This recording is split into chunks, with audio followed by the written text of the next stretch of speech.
Friends, नमस्कार। मैं हूं आपका दोस्त और स्वागत करता हूं आप सभी का अपने ही चैनल ग्राफिक्स एंड प्लान में। दोस्तों, आज हम बताने जा रहे हैं कि फ़ोटोशॉप में 14x40 साइज़ का वेडिंग पीएसडी टेम्पलेट कैसे डिज़ाइन करेंगे, वो भी बगैर कोई अन्य सॉफ्टवेयर की सहायता लिए। दोस्तों, मैं इससे पहले 12x36 साइज़ के वेडिंग पीएसडी टेम्पलेट को डिज़ाइन करना बता चुका हूँ। साथ ही 12x36 साइज़ के वेडिंग पीएसडी टेम्पलेट के कवर पेज का डिज़ाइन भी पहले ही बता चुका हूँ। दोनों वीडियो मेरे यूट्यूब चैनल पर अपलोडेड है। दोनों वीडियो का लिंक नीचे डिस्क्रिप्शन बॉक्स में दे दिया हूँ। यदि आप चाहें तो दोनों वीडियो को डिस्क्रिप्शन बॉक्स में दिए गए लिंक से देख सकते हैं। दोस्तों, जिस प्रकार से किसी भी चीज़ को डिज़ाइन करने से पहले उसके संबंध में पूरी जानकारी प्राप्त कर लेना आवश्यक होता है, उसी प्रकार से वेडिंग फ़ोटो एल्बम या अन्य कोई भी फ़ोटो एल्बम का टेम्पलेट डिज़ाइन करने से पहले फ़ोटो एल्बम के बारे में जानकारी होना अति आवश्यक है।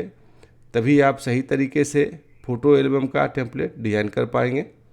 यदि आप हमारे चैनल पर नए हैं या फ़ोटो एल्बम के बारे में ज़्यादा नहीं जानते हैं तो आपके मन में कई प्रकार के सवाल उठते होंगे, जैसे कि फ़ोटो एल्बम कितने प्रकार के होते हैं, उनका नाम तथा साइज़ क्या क्या होता है, वेडिंग पीएसडी टेम्पलेट कैसे बनाया जाता है, टेम्पलेट बनाते समय क्या क्या सावधानियां बरतनी चाहिए, टेम्पलेट बनाते समय गाइड कैसे लगाते हैं या मार्जिन कैसे दिया जाता है, सेफ एरिया या सेफ जोन क्या होता है, इत्यादि। दोस्तों, आपके इन सारे सवालों का जवाब मेरे एक ही वीडियो में आपको मिल जाएगा। यदि आप अभी तक उस वीडियो को नहीं देखे हैं तो मेरा सुझाव होगा कि वह वीडियो आप एक बार अवश्य देख लें, ताकि आपको इन सभी बेसिक चीज़ों की पूरी जानकारी हो जाए। मैं उस वीडियो का लिंक भी नीचे डिस्क्रिप्शन बॉक्स में दे दिया हूँ। यदि आप चाहें तो उस वीडियो को डिस्क्रिप्शन बॉक्स में जाकर देख सकते हैं। दोस्तों, 14x40 साइज़ का वेडिंग पीएसडी टेम्पलेट डिज़ाइन करने से पहले मैं आपको सूचित करना चाहता हूँ कि हमारे वेब स्टोर पर हज़ारों की संख्या में प्रीमियम वेडिंग पीएसडी टेम्पलेट काफ़ी सस्ते दर पर उपलब्ध है। सभी wedding PSD template 12x36 size के हैं तथा 300 DPI पर तैयार किया गया है। वेब स्टोर का लिंक भी नीचे डिस्क्रिप्शन बॉक्स में दे दिया गया है। यदि आप चाहें तो हमारे वेब स्टोर से प्रीमियम वेडिंग पीएसडी टेम्पलेट काफ़ी सस्ते दर पर खरीद सकते हैं। दोस्तों, यह टेम्पलेट 14x40 साइज़ का है जो हमने फ़ोटोशॉप में डिज़ाइन किया है। दोस्तों, आज मैं इसी टेम्पलेट को बनाना आपको सिखा रहा हूँ।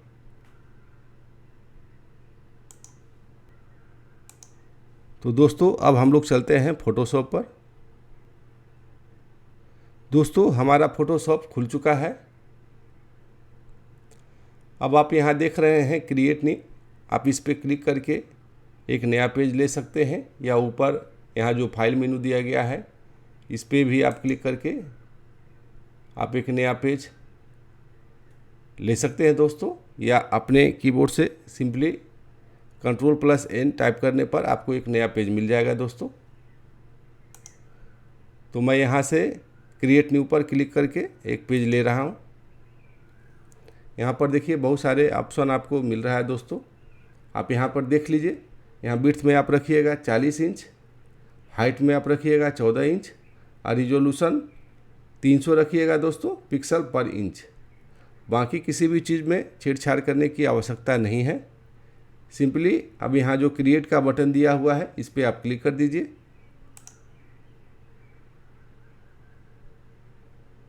ये हमारे पास 14x40 साइज़ का एक पेज खुल चुका है दोस्तों। अब किसी भी डिज़ाइन को करने के लिए दोस्तों सबसे पहले मार्जिन को देना आवश्यक होता है। तो पहले हम लोग मार्जिन को सेट कर लेते हैं दोस्तों।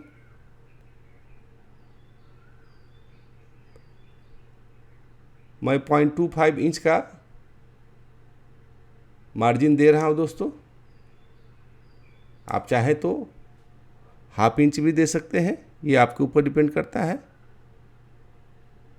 लेकिन कुछ मार्जिन देना आवश्यक होता है दोस्तों। यदि आप मार्जिन नहीं देंगे तो टेम्पलेट डिज़ाइन करने में आपको असुविधा हो सकती है, और जब आप उसे प्रिंट कराइएगा तो हो सकता है कि कुछ पार्ट आपका कट जाए, तो देखने में आपको अच्छा नहीं लगेगा। ये हो गया दोस्तों। आप देख रहे हैं कि 0.25 इंच पे चारों तरफ मैं गाइड लगा चुका हूँ। यहाँ पर जो बीच का पार्ट होता है दोस्तों, यानी कि 20 इंच पे इसका सेंटर लाइन होगा दोस्तों। तो यहाँ पर मैं एक गाइड लगा लिया हूँ 20 इंच पे। अब इस पोर्शन को आप देख रहे हैं दोस्तों, इस गाइड से लेके इस गाइड के बीच का जो एरिया है दोस्तों, इसको सेफ जोन बोलते हैं। और इस गाइड से लेके इस गाइड के बीच का जो ये रेक्टेंगुलर एरिया है दोस्तों, ये भी सेफ जोन है। आपको इसी के बीच डिजाइन करना है दोस्तों। तो दोस्तों मेरा गाइड लग चुका है, या हम लोग मार्जिन इस टेम्पलेट में दे चुके हैं। अब हम लोग डिजाइन करना सीखते हैं दोस्तों।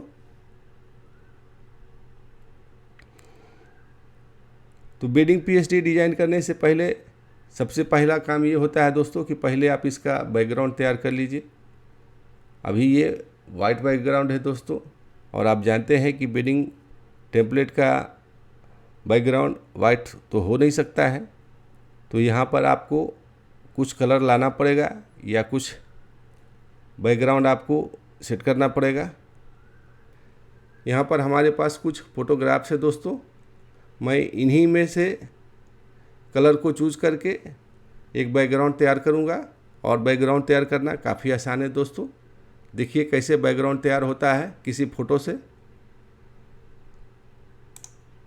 इस फ़ोटो पे मैं क्लिक करके इसे फ़ोटोशॉप में ओपन करा लूँगा दोस्तों।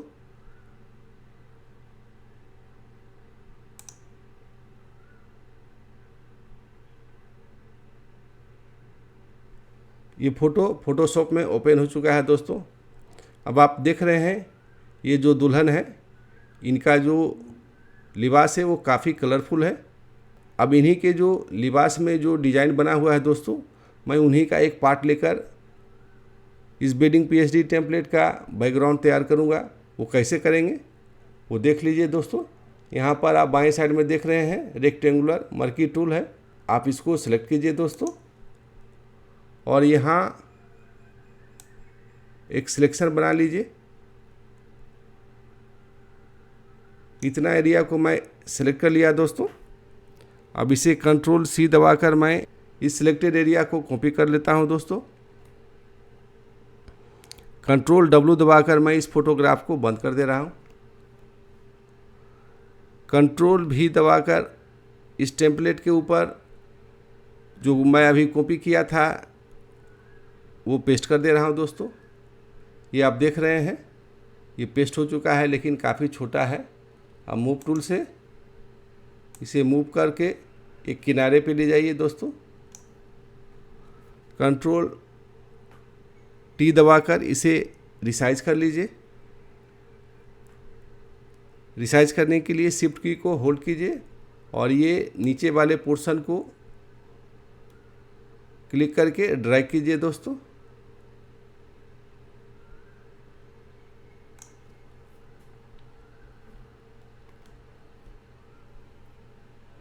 उसके बाद ऊपर जो टिक का निशान दिया हुआ है उस पर आप क्लिक कर दीजिए।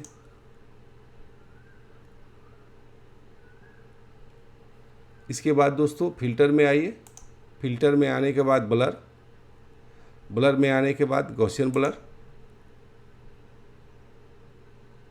यहाँ से आप इसका ब्लर को आप सेट कर सकते हैं दोस्तों। यदि आप इधर बाएं साइड ले जाइएगा तो ब्लर कम हो जाएगा दोस्तों। यदि आप जीरो कीजिएगा तो एकदम नेचुरल तरीके में जो आपने कॉपी किया है वो आपको दिखेगा। और दाहिने साइड यदि इसको शिफ्ट कीजिएगा तो आपका ब्लर बढ़ते जाएगा दोस्तों। मैं 110 पिक्सल ले रहा हूं दोस्तों। आप अपनी इच्छा अनुसार आप इसे जितना ब्लर करना चाहे उतना कर सकते हैं। और आप जो भी फोटोग्राफ का चयन कीजिएगा उसमें कितना ब्लर शूट करेगा दोस्तों ये आप देख लीजिएगा। उसी के अनुसार आप यहाँ पे ब्लर सेट कीजिएगा। तो मैं यहाँ पर 110 पिक्सल सेट कर दिया हूँ इसका रेडियस। उसके बाद मैं ओके दबा रहा हूँ दोस्तों। अब इस बैकग्राउंड को दोस्तों लॉक कर दीजिए। ये बैकग्राउंड लॉक हो चुका है दोस्तों, अब ये मूव नहीं करेगा। अब इसके बाद अब हम लोग डिज़ाइन करेंगे दोस्तों। अब आपके पास दो ऑप्शन है, आप चाहें तो बाएं भाग में पहले डिज़ाइन कर लीजिए, फिर दाहिने भाग में कीजिएगा, या फिर आप दाहिने भाग में पहले कर लीजिए, उसके बाद बाएं भाग में कीजिएगा दोस्तों। यहाँ मैं एक चीज़ और बताना चाहता हूँ दोस्तों कि मैं कोई एक्स्ट्रा शेप इसमें यूज नहीं करूँगा। फ़ोटोशॉप का जो नेचुरल टूल दिया गया है दोस्तों, मैं उसी का इस्तेमाल करके आपको बताऊँगा। वैसे हमारे पास कस्टम शेप में दोस्तों आप देख रहे हैं बहुत सारा शेप मैं डिज़ाइन करके रखे हुए हूँ। यदि मैं चाहूँ तो इस टेम्पलेट को 5 मिनट के अंदर डिज़ाइन करके आपको दिखा सकता हूँ, लेकिन मैं ऐसा करूँगा तो आपको कुछ समझ में आएगा नहीं। इसलिए मैं नेचुरल तरीके से शेप को भी डिज़ाइन करूँगा और आपको इस टेम्पलेट को बना करके भी दिखाऊँगा। तो दोस्तों ये वीडियो थोड़ा लंबा हो सकता है, इसलिए आप इसे धैर्यपूर्वक देखिएगा, क्योंकि यहाँ जो भी आपको हम बताएंगे वो नेचुरल तरीके से बताएंगे और नेचुरल तरीके से बताने में आपको समय लगेगा। दोस्तों फ़ोटोशॉप में जो टूल दिया गया है मैं उसी का इस्तेमाल करूँगा। यहाँ जो हमने डिज़ाइन करके रखा है बहुत सारा शेप, मैं इसमें से जो भी शेप है उसको मैं यूज़ नहीं करूँगा। यदि मैं इसको यूज़ करूँगा तो आपको ज़्यादा समझ में नहीं आएगा कि ये शेप डिज़ाइन कैसे हुआ था। इसलिए आप नेचुरल तरीके से आप इसे सीखिए। नेचुरल तरीके से सीखने में दोस्तों आपको थोड़ा समय लगेगा, लेकिन यदि आप एक बार सीख जाएंगे तो आपको जीवन भर आपको काम आएगा दोस्तों। इसलिए शॉर्टकट में आप विश्वास मत कीजिए, थोड़ा समय लगाइए और अच्छा से आप इस डिज़ाइन को सीख लीजिए। तो दोस्तों आप यहाँ पर देख रहे हैं कस्टम शेप टूल है। आप इस पर जब राइट क्लिक कीजिएगा तो आपको कई ऑप्शन आपको दिखाई पड़ेंगे दोस्तों। यहाँ पर रेक्टेंगुलर टूल है, एलिप्स टूल है, ट्रायंगल टूल है, पॉलीगन टूल है, लाइन टूल है और कस्टम शेप टूल है दोस्तों।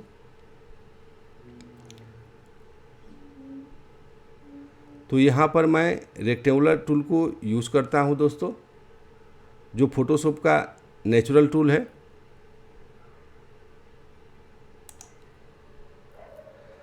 और शिफ्ट की होल्ड करके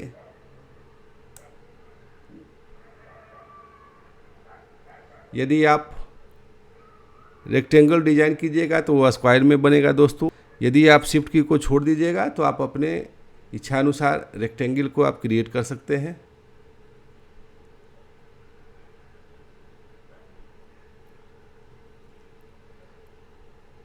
मैं इतना बड़ा एक रेक्टेंगल तैयार कर लिया हूं दोस्तों। और यहाँ जो 4 बटन आपको दिखाई पड़ रहा है, इनमें से किसी एक बटन के पास कर्सर को ले जाइए और इसे आप खींचिएगा तो चारों तरफ से आप देखिए इसका कॉर्नर जो है राउंड होना शुरू हो गया है दोस्तों।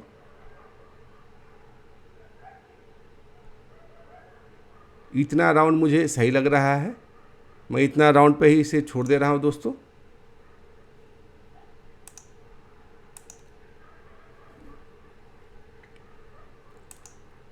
अब इस पर क्लिक करके दोस्तों इसका मैं एक कॉपी तैयार करता हूँ। एक कॉपी तैयार करने के लिए आपको पता है क्या करना है। आप सिंपली अपने कीबोर्ड से Ctrl+J दबाइए या इस लेयर को पकड़ के आप यहाँ भी जो प्लस का साइन दिया हुआ है दोस्तों, इस पे जब आप इसे टच कराएंगे तो भी आपका एक इसकी कॉपी तैयार हो जाएगा। मैं Ctrl+J दबाकर एक कॉपी तैयार कर चुका हूं दोस्तों। आप दाहिने साइड में देख रहे हैं कि इसकी एक कॉपी तैयार हो चुकी है।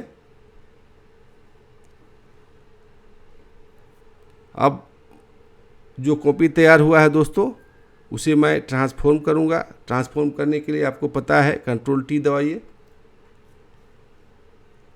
Ctrl+T दबाने के बाद ऊपर जो आप देख रहे हैं दोस्तों, यहाँ विड्थ में 100% है और हाइट भी 100% है और बीच में एक लिंक दिया हुआ है। यदि आप इस लिंक पे क्लिक कीजिएगा दोस्तों तो ये दोनों एक जैसा चेंज होगा और दोबारा यदि इस पे आप क्लिक कीजिएगा तो ये अनलिंक भी हो जाएगा। तो जो मैं लेयर लिया था दोस्तों मैं उसका साइज को 100% के जगह पर 94% कर रहा हूँ दोस्तों।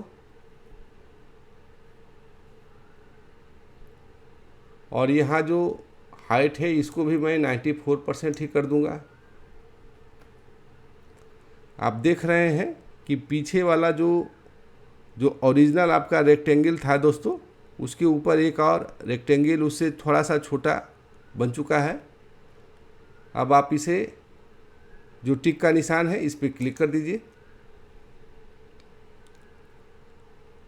यहाँ पर जो लेयर आपको दिखाई पड़ रहा है दोस्तों,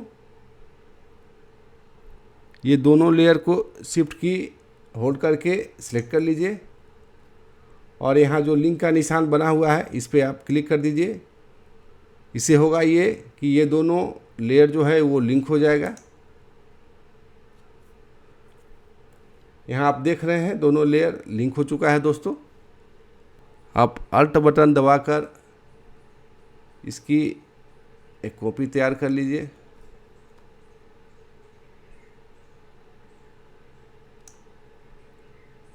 ये कॉपी तैयार हो चुका है दोस्तों, आप देख रहे हैं। अब इस दोनों लेयर को भी आप लिंक कर दीजिए।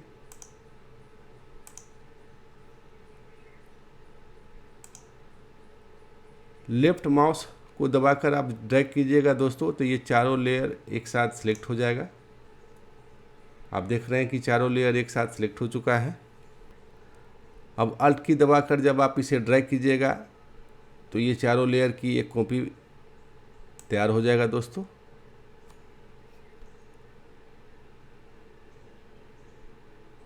आप देख रहे हैं कि इसकी कॉपी तैयार हो चुका है। 4 लेयर पहले का था दोस्तों, 4 लेयर आप देखिए इसकी एक कॉपी तैयार हो चुका है। अब ये दोनों लेयर जो है इस रेक्टेंगल का, इसे सेलेक्ट करके इसको लिंक कर लीजिए। फिर इस रेक्टेंगल का दोनों लेयर को सिलेक्ट करके इसको भी लिंक कर लीजिए दोस्तों। अब ड्रैग करके ये चारों लेयर को एक साथ सिलेक्ट कीजिए।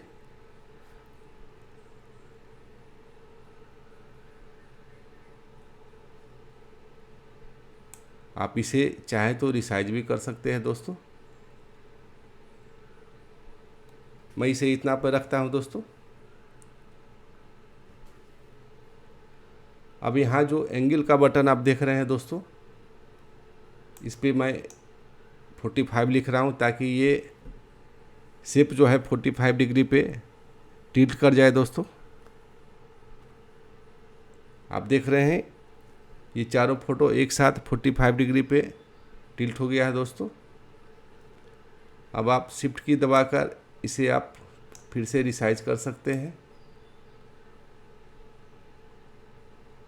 यदि शिफ्ट की दबाकर आप कीजिएगा तो चारों तरफ से एक जैसा चेंज होगा दोस्तों, और यदि शिफ्ट की को छोड़ दीजिएगा तो फिर अलग तरीके से वो रिसाइज होगा। मैं शिफ्ट की को छोड़ दिया हूं दोस्तों। अब ये शेप तैयार हो चुका है दोस्तों। अब मैं शिफ्ट की होल्ड कर पुनः इसके साइज को बढ़ा रहा हूं।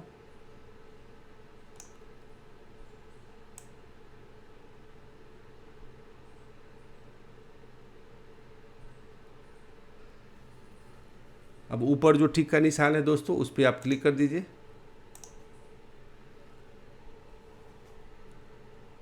ये शेप जो आपको दिखाई पड़ रहा है दोस्तों काफ़ी खूबसूरत है। आप इसे चाहे तो इस तरीके से भी रख सकते हैं, लेकिन इसमें एक चीज़ मैं और आपको जोड़ना सिखा रहा हूँ दोस्तों। अब मैं ड्रैग करके इस लेयर को सिलेक्ट करता हूँ। दोनों लेयर आप देख रहे हैं दोस्तों ये सिलेक्ट हो चुका है। अब मैं इसे डिलीट कर दूंगा।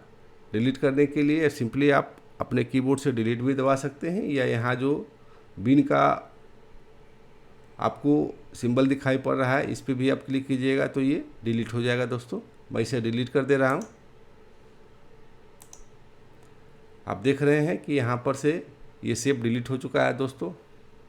अब मैं यहाँ पर एक दूसरा चीज़ आपको बताना चाहता हूँ दोस्तों। आप अपने कीबोर्ड से सिंपली बी दबाइए, या यहाँ पर आप जो देख रहे हैं ब्रश टूल है, इस ब्रश टूल को आप क्लिक कीजिए दोस्तों।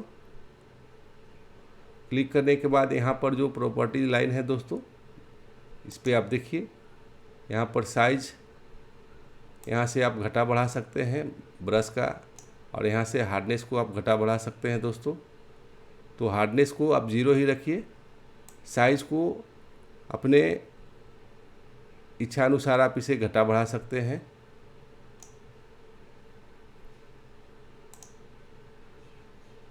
यहाँ पर मैं 2000 पिक्सल रखता हूँ दोस्तों।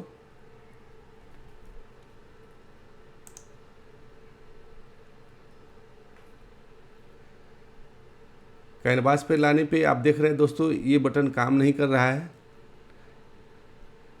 ये क्यों नहीं काम कर रहा है? क्योंकि इसको कोई लेयर मिला नहीं है दोस्तों। तो आपको ब्रश टूल यूज़ करने के लिए सबसे पहले एक लेयर आपको लेना पड़ेगा। तो मैं एक लेयर यहाँ से ले रहा हूँ दोस्तों। यहाँ जो प्लस का चिन्ह है, आप इस पर जब माउस को ले जाइएगा तो यहाँ पर लिखा हुआ आपको मिलेगा क्रिएट ए न्यू लेयर। तो आपको एक नया लेयर आपको ले लेना है दोस्तों। यहाँ से मैं क्लिक करके एक नया लेयर ले रहा हूँ। यहाँ देखिए एक नया लेयर बन चुका है दोस्तों। अब आपका ब्रश टूल देखिए काम करना शुरू हो गया है दोस्तों। देखिए अब इतना बड़ा शेप मैं यहाँ पर सिर्फ एक बार क्लिक करूँगा दोस्तों। 2-3 बार क्लिक मत कीजिएगा, सिर्फ एक बार क्लिक कीजिएगा। यहाँ पर ब्रश से एक डॉट बन चुका है दोस्तों, जिसका साइज है 2000 पिक्सल। ये शेप यहाँ पे अब ये लगभग तैयार हो चुका है दोस्तों। अब यहाँ पर जो खाली जगह है, इस पर भी कुछ कुछ डालना पड़ेगा दोस्तों। तो यहाँ पे आप जाइए कस्टम शेप में, यहाँ पर जो शेप है दोस्तों अभी सिलेक्टेड, मैं उसे ड्रॉ कर रहा हूँ। ड्रॉ करने के लिए शिफ्ट की को होल्ड कीजिएगा तो प्रॉपरली ड्रॉ होगा दोस्तों।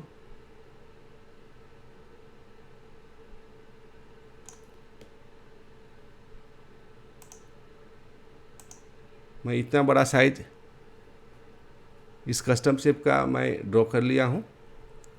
अल्ट की दबाकर मैं इसकी एक कॉपी और तैयार कर ले रहा हूँ दोस्तों।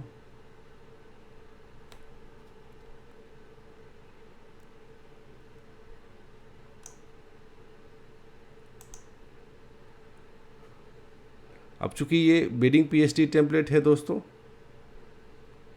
तो यहाँ पे हैप्पी वेडिंग भी लिखना आवश्यक है। तो इसके लिए आप एक लेयर फिर से आप यहाँ से लीजिए। यहाँ लेयर 3 हो चुका है दोस्तों, आप देख रहे हैं। अब आप यहाँ से टेक्स्ट टूल लीजिए।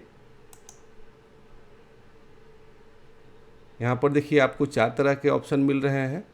तो सबसे पहला ऑप्शन जो है दोस्तों, हॉरिजॉन्टल टाइप टूल, आप इस पर क्लिक कीजिए।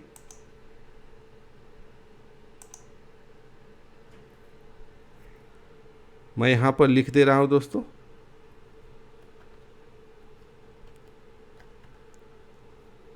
हैप्पी। उसके बाद ऊपर जो टिक का निशान है, इस पर आप क्लिक कर दीजिए।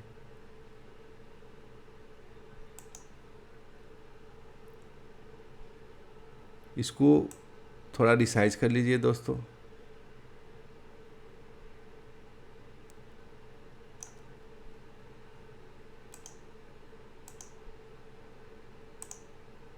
रिसाइज करने के बाद दोस्तों अल्ट की दबाकर इसकी एक कॉपी तैयार कर लीजिए और इसे यहाँ पर ला करके छोड़ दीजिए। अब इस पर जब आप डबल क्लिक करेंगे तो ये एडिट मोड में आ जाएगा दोस्तों। अब यहाँ पर मैं लिख दे रहा हूँ वेडिंग।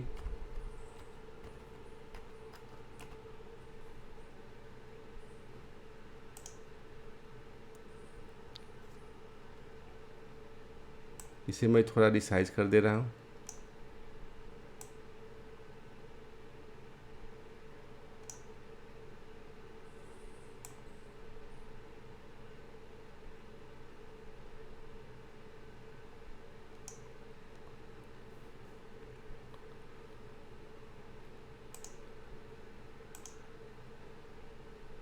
ये दाहिने साइड का जो पोर्शन है दोस्तों, ये ऑलरेडी डिजाइन हो चुका है। बाकी कलर वगैरह मैं इसमें बाद में आपको बताऊंगा। अब हम लोग चलते हैं बाएं साइड में दोस्तों। अब फिर से मैं एक रेक्टेंगुलर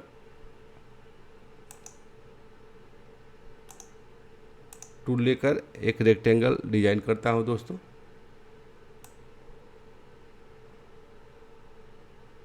इतना बड़ा रेक्टेंगल हमने लिया है दोस्तों। पिछले बार आप देखे थे कि जब मैं यहाँ से पकड़ के खींच रहा था तो चारों तरफ आपको जो है इसका कॉर्नर जो है मुड़ जा रहा था दोस्तों, यानी कि कॉर्नर राउंड हो जा रहा था। इस बार मैं ऐसा नहीं करूँगा। आप यहाँ पर देख रहे हैं दोस्तों, दाहिने साइड में यहाँ पर ऑप्शन आ रहा है ट्रांसफॉर्म। आप इसे क्लोज करेंगे तो आपको एक और ऑप्शन यहाँ पे नज़र आने लगेगा दोस्तों। यहाँ पर है अपीयरेंस। अपीयरेंस में दोस्तों आप देख रहे हैं कि यहाँ पर एक लिंक बना हुआ है। यदि आप इसे लिंक करेंगे तो एक जगह आप चेंज करेंगे तो चारों कॉर्नर चेंज हो जाएगा दोस्तों। और यदि इसे अनलिंक करके अगर आप चेंज करेंगे तो एक जैसा चेंज नहीं होगा।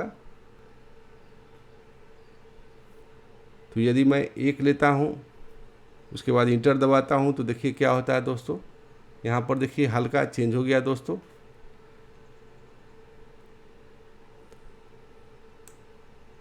यदि मैं 1.5 लेता हूँ तब क्या होता है, इतना राउंड हो जा रहा है दोस्तों। तो ये राउंड कुछ ज़्यादा हो गया है।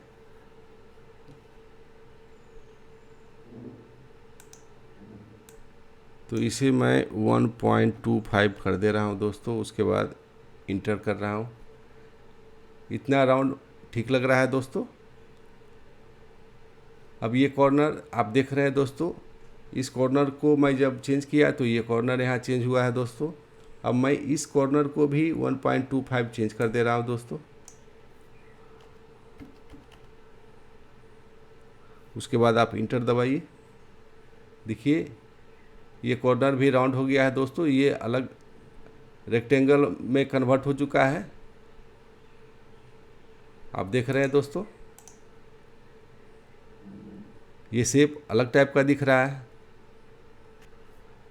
कंट्रोल जे दबाकर मैं इसकी एक कॉपी तैयार कर रहा हूँ दोस्तों। कंट्रोल टी दबाकर मैं उसे ट्रांसफॉर्म करूँगा। ऊपर में जो आप देख रहे हैं यहाँ पर विड्थ और हाइट, आप इसे जब लिंक कर देंगे तो दोनों एक साथ चेंज करेगा दोस्तों। मैं इसे 94% कर रहा हूँ दोस्तों। आप देख रहे हैं कि यह शेप जो है 94% हो गया है और इसके नीचे वाला 100% है दोस्तों। अब आप इसे इस टिक के निशान को क्लिक कर दीजिए। शिफ्ट की होल्ड कर ये दोनों लेयर को एक साथ लिंक कर दीजिए दोस्तों। ये लेयर लिंक हो चुका है। अब अल्ट की दबाकर इसकी एक कॉपी तैयार कर लीजिए दोस्तों।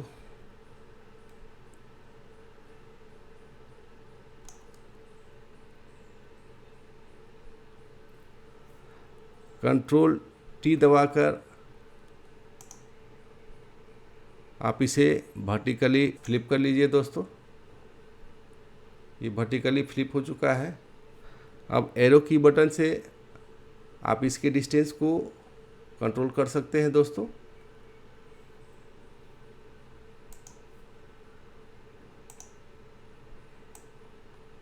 अब लेफ्ट माउस को क्लिक करके आप ड्रैग कीजिएगा तो ये चारों लेयर एक साथ सिलेक्ट हो गया दोस्तों। अब कंट्रोल जे दबाकर इसकी एक कॉपी तैयार कर लिए। आप देख रहे हैं इसकी कॉपी तैयार हो चुकी है। कंट्रोल टी दबाकर इसे हम ट्रांसफॉर्म करेंगे दोस्तों।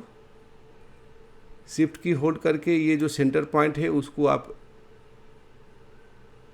यहाँ पर ले आइए और राइट क्लिक करके फ्लिप वर्टिकल कर दीजिए दोस्तों। एरो की से आप इसके डिस्टेंस को कंट्रोल कर सकते हैं। उसके बाद स्टिक के निशान को आप क्लिक कर दीजिए दोस्तों। ये देखिए कितना आसानी से एक शेप तैयार हो चुका है दोस्तों। अब इस लेयर को सिलेक्ट करके यहाँ लिंक कर दीजिए। उसी प्रकार से अन्य दो जो लेयर है उसे भी आप लिंक कर दीजिए।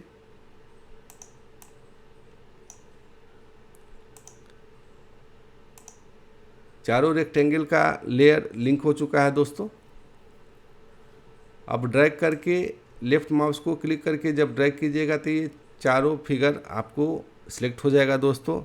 अब इसे कंट्रोल टी दबाकर आप इसके साइज़ को रिसाइज कर लीजिए।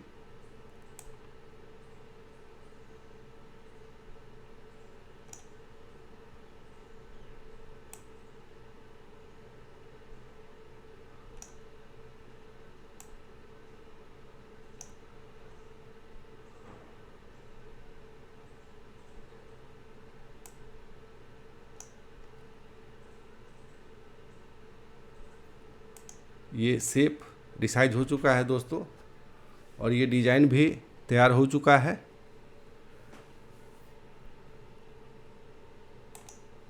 अब इसमें से किसी भी एक शेप पे क्लिक कीजिए। क्लिक करने के बाद यहाँ जो इफेक्ट्स का बटन दिया हुआ है दोस्तों, इसको क्लिक कीजिएगा तो आपको कई ऑप्शन यहाँ पे दिखाई पड़ने लगेगा। यहाँ पर एक ऑप्शन आपको दिखाई पड़ेगा दोस्तों, वो है स्ट्रोक। इस पर आप क्लिक कीजिए। देखिए इस शेप में एक स्ट्रोक लग चुका है जो काफ़ी कलरफुल है दोस्तों। मैं इसे ही रहने देता हूँ। इसका साइज है दोस्तों स्ट्रोक का 20 पिक्सल। मैं सिंपली इस पे ओके पे क्लिक कर दे रहा हूँ।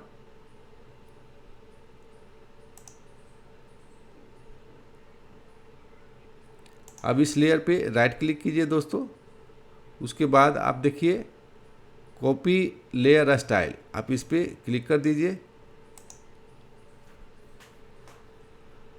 आप शिफ्ट की बटन को होल्ड करके दोस्तों ऊपर वाला जो भी लेयर है उसको आप सिलेक्ट कर लीजिए एक साथ।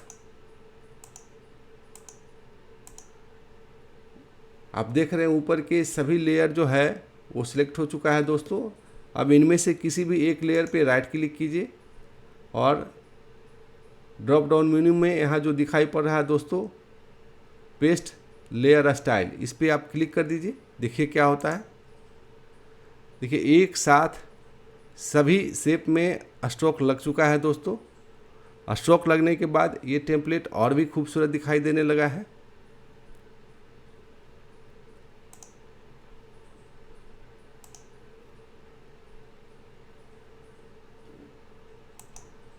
अब सभी शेप का ऊपर का जो लेयर है दोस्तों उसको हाइड कर देंगे। मैं सबको एक एक सिलेक्ट करके हाइड कर रहा हूं दोस्तों।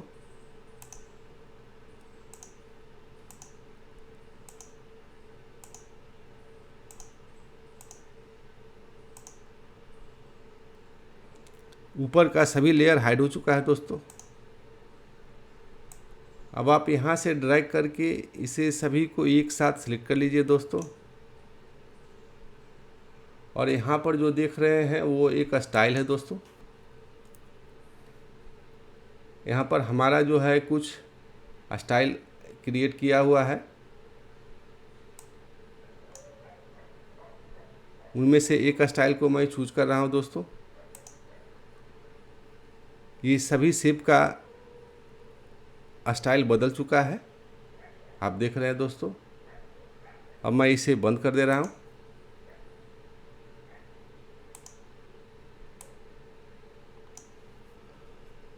अब ऊपर का जो लेयर सभी था उसे मैं आई बटन से जो बंद किया था दोस्तों वो सबको अब मैं चालू कर दे रहा हूँ।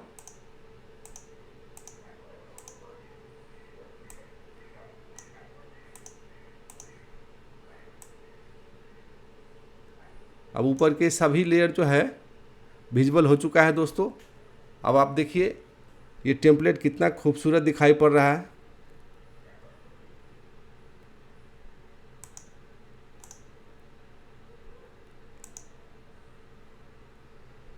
यहाँ पर भूलवश दोस्तों इस लेयर में भी जो है जो ब्रश टूल से हमने बनाया था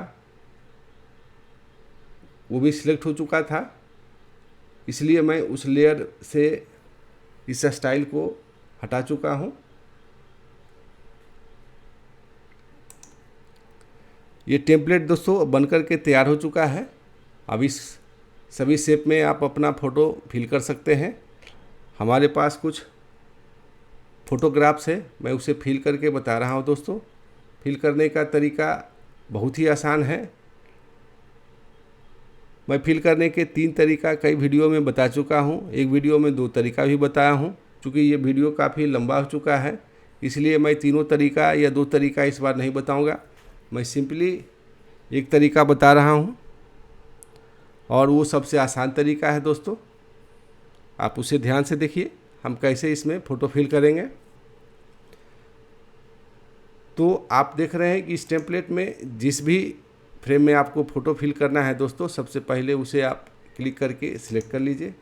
सिलेक्ट करने के साथ ही आपको दाहिने साइड में दिखाई पड़ने लगेगा एक वाइट पट्टी, जो आपको शो कर रहा है कि यह फ्रेम सिलेक्ट हो चुका है दोस्तों। अब आप एक फ़ोटोग्राफ का चयन कीजिए। मान लीजिए कि इस 1 नंबर वाले फ़ोटो को हम इस फ्रेम में फिल करना चाहते हैं, तो सिंपली आप इस पर क्लिक करके ड्रैग कीजिए और यहाँ पे ला के छोड़ दीजिए दोस्तों। फिर शिफ्ट की होल्ड करके आप इसे रिसाइज कर लीजिए। मूव टूल से आप उस फ्रेम के ऊपर इसे ले जाइए और आवश्यकता अनुसार इसे रिसाइज कर लीजिए। रिसाइज करने के बाद ऊपर जो टिक का निशान दिखाई पड़ रहा है उस पर क्लिक कीजिए और यहाँ जो इस फोटोग्राफ का लेयर है दोस्तों, वो दाहिने साइड में एक वाइट पट्टी के रूप में आपको दिख रहा है। इस पर आप राइट क्लिक कीजिए। उसके बाद ड्रॉप डाउन ऑप्शन में एक ऑप्शन आपको मिलेगा क्रिएट क्लिपिंग मास्क, इस पर आप क्लिक कीजिए। देखिए यह फ़ोटो इस फ्रेम के अंदर जा चुकी है दोस्तों। अब मान लीजिए इस फ्रेम में हमको फ़ोटो फिल करना है, फिर से एक फ़ोटो का चयन करेंगे, उसे क्लिक करके ड्रैग करके यहाँ पे ला के छोड़ देंगे।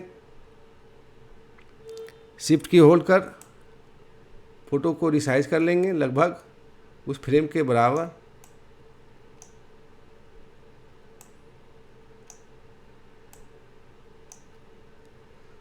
उसके बाद ऊपर जो टिक का निशान है उस पर क्लिक कर दीजिए।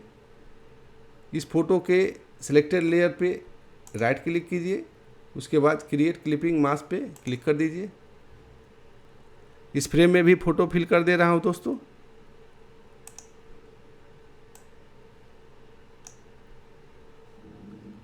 रिसाइज करने के लिए शिफ्ट की को होल्ड कीजिए।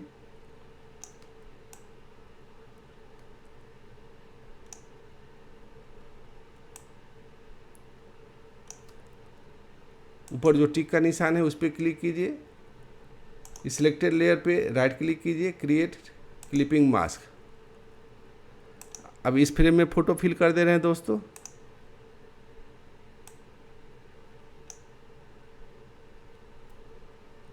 शिफ्ट की होल्ड कर रिसाइज कर लीजिए। ऊपर जो टिक का निशान है इस पर टिक कीजिए। इस फोटो के सिलेक्टेड लेयर पे राइट क्लिक करके क्रिएट क्लिपिंग मास्क। आप चाहे तो मूव टूल से आप इसे शिफ्ट कर सही पोजीशन पे ला सकते हैं।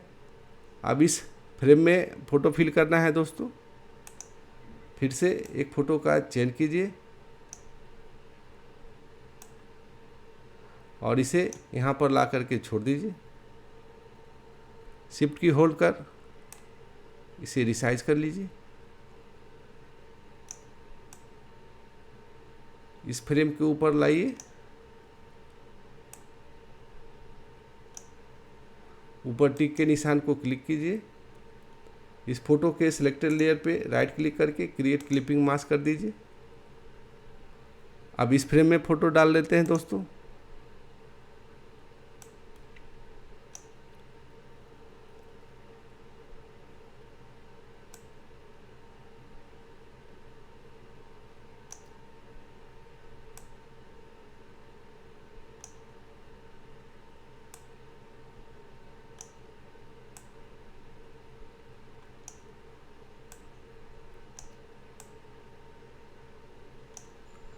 ऊपर टिक के निशान को क्लिक कीजिए और इस फोटो के सिलेक्टेड लेयर पे राइट क्लिक करके क्रिएट क्लिपिंग मास्क।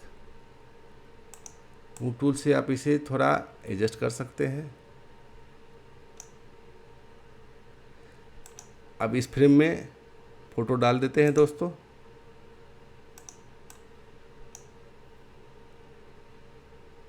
शिफ्ट की होल्ड कर रिसाइज कर लीजिए। मूव टूल से मूव करके इस फ्रेम के ऊपर ले आइए।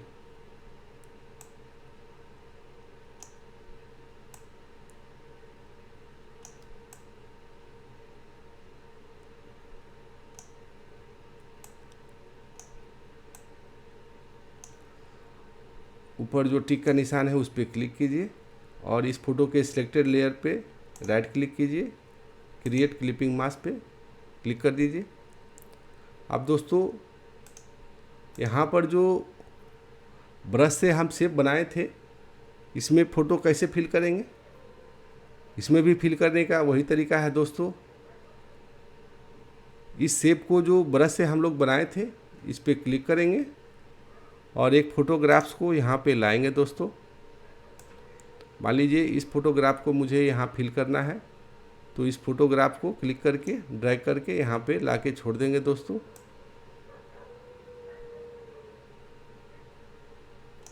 उसके बाद शिफ्ट की दबाकर इसे रिसाइज कर लेंगे।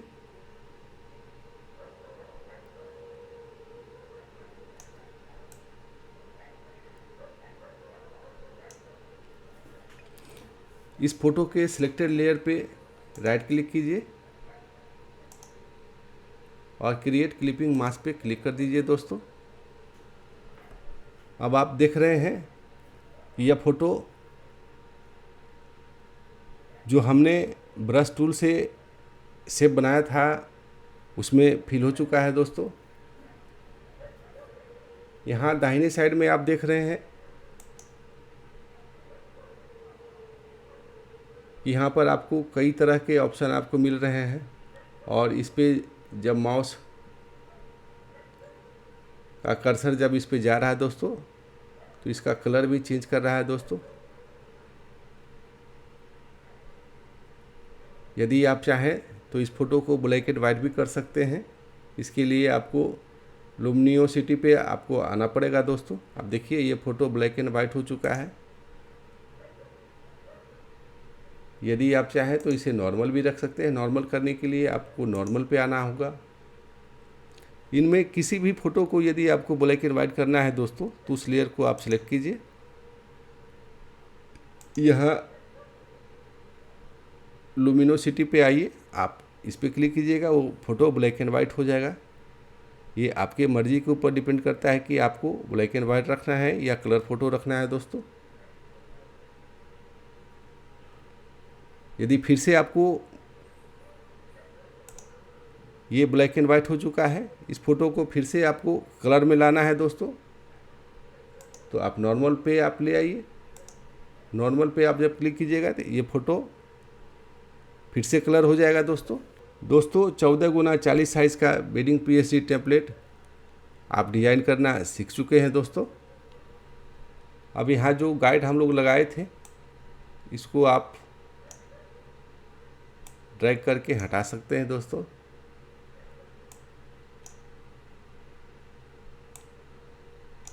या चाहे तो सिंपली अपने कीबोर्ड से Ctrl+H दबाइएगा तो ये सब हाइड हो जाएगा दोस्तों। आप देख रहे हैं दोस्तों ये टेम्पलेट कितना खूबसूरत दिखाई पड़ रहा है। दोस्तों आशा करता हूँ कि ये वीडियो आपको पसंद आया होगा। यदि यह वीडियो आपको पसंद आया है तो इस वीडियो को तुरंत लाइक एवं शेयर कर दीजिए। यदि अभी तक आप इस चैनल को सब्सक्राइब नहीं किए हैं तो प्लीज़ इस चैनल को तुरंत सब्सक्राइब कर लीजिए। सब्सक्राइब करने के बाद बेल बटन को दबाना मत भूलिएगा। बेल बटन दबाने के बाद ऑल को सिलेक्ट कर लीजिएगा ताकि हमारे नए वीडियो का नोटिफिकेशन आपको तुरंत मिल जाए। तो दोस्तों अब इस वीडियो को यहीं समाप्त करते हैं। आपसे फिर मिलेंगे एक नए वीडियो के साथ। तब तक आप अपना ख्याल रखिए। Thank you.